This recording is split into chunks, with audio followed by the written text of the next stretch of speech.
More than 100 soldiers serving with the United Nations peacekeeping force in Haiti have been accused of the systematic sexual abuse of young girls.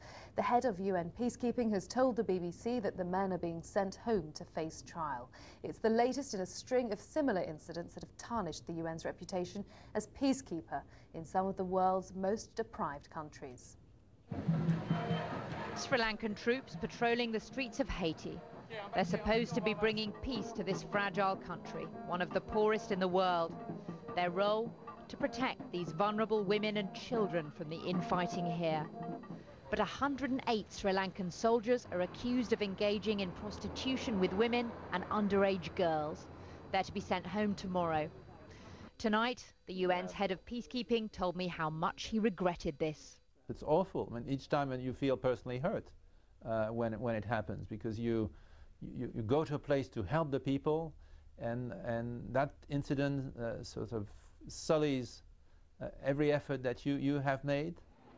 But it keeps happening. Earlier this year, Moroccan peacekeepers in the Ivory Coast were accused of having sex with underage girls.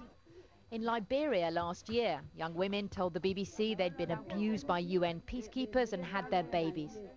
And in the Democratic Republic of Congo, some of those wearing blue helmets were accused of rape in 2005. Doesn't this undermine the credibility of the UN, the fact these scandals keep happening?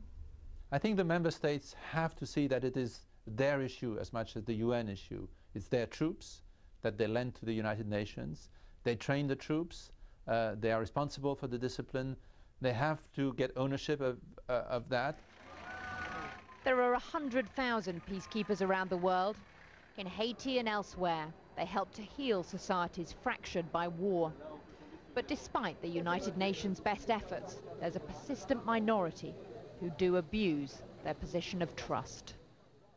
Laura Trevelyan, BBC News at the United Nations in New York. The US is finding itself torn between two key allies in the